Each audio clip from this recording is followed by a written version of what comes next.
Je suis gestionnaire pour une équipe de petite enfance, donc de services de première ligne petite enfance en CLSC. Donc, c'est une implication qui est une implication de prévention. Donc, dans ce contexte-ci, nous, il y a encore des bébés qui naissent, il y a encore des familles qui ont besoin de services. Puis, il faut s'assurer qu'il y a une continuité des services en ce sens-là. Donc, j'ai une équipe d'infirmières qui veille au suivi postnataux des petits bébés qui sortent du milieu hospitalier, des mamans aussi qui viennent d'accoucher, des papas, donc des familles. Elles font aussi le suivi en allaitement de ces familles, de ces familles-là. Il y a aussi tout le contexte, la sphère psychosociale. Donc, j'ai toute une équipe de travailleuses sociales, de psychoéducatrices, d'orthophonistes, de nutritionnistes qui veillent aussi, encore une fois, à titre de prévention. Donc, on est dans un contexte où les familles sont de plus en plus vulnérables compte tenu de l'isolement, compte tenu des différents facteurs de stress, des pertes d'emploi. Donc, on s'assure d'avoir une vigie extrêmement aiguisée. On ne laisse personne derrière nous. On s'assure que sur nos listes d'attente, tout le monde a été appelé.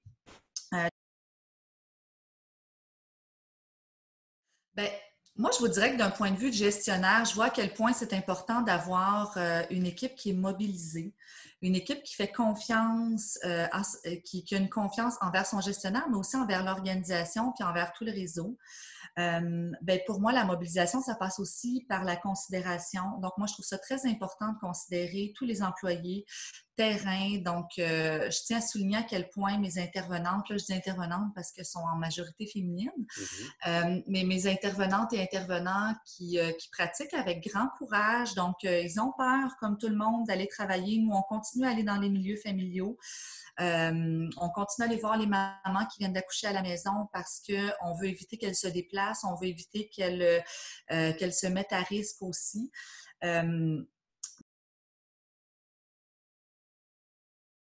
Je suis très impressionnée de voir la résilience commune qu'on a tous dans cette crise-là. Comme gestionnaire, je suis extrêmement fière de voir comment mon équipe s'est adaptée, comment mon équipe a été en mesure de maintenir une qualité de service, donc des services qui sont différents, mais des services qui sont tout autant de qualité et sécuritaires dans ce contexte-ci. Donc, je suis extrêmement fière par rapport à ça, par rapport à la créativité. Donc, résilience vient aussi avec créativité, trouver des solutions différentes, penser autrement. Puis des fois, vous savez, c'est une situation de quelques heures. Là. Il faut qu'on change notre processus parce que l'état de la crise a avancé. Il y a davantage de cas. Par exemple, lorsqu'on a été en transmission communautaire, il a fallu qu'on modifie nos pratiques, il a fallu qu'on communique rapidement. Tout le monde a mis les mains à la pâte en ce sens-là. Donc, créativité, adaptabilité, confiance, beaucoup. Je suis très fière de voir à quel point mon équipe me fait confiance, puis sont prêtes à poursuivre dans ces conditions-là.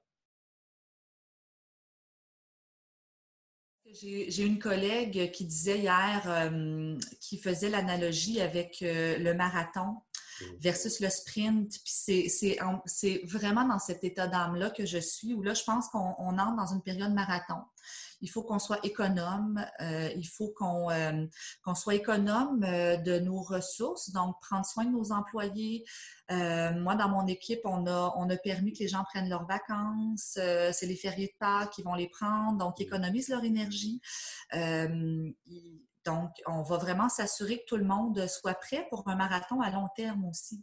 Donc, parce qu'on ne sait pas qu'est-ce que demain va nous apporter, il faut qu'on soit prêt à l'affronter. Je pense qu'on va devoir prendre soin de nos équipes, on va devoir récompenser tout ce grand effort-là. Donc, moi, évidemment, je pense que ça serait très important de faire un grand bilan, quand bien sûr, nous allons pouvoir être en proximité davantage avec nos équipes. Donc, ça va être important de faire un bilan très micro avec mon équipe, donc de tous les rencontrer, de faire ça sous forme festive. Je pense qu'on va devoir être fiers de nous, on va devoir se dire. on a beaucoup appris. Il va falloir faire plusieurs rétrospections par rapport à ça. On va avoir appris, on va avoir développé des nouveaux processus. Donc, ça va être de tout mettre ça en place, de faire un bilan, puis de se récompenser. Moi, c'est vraiment une des premières choses que j'aimerais faire. Donc, ça va être au sein de mon équipe.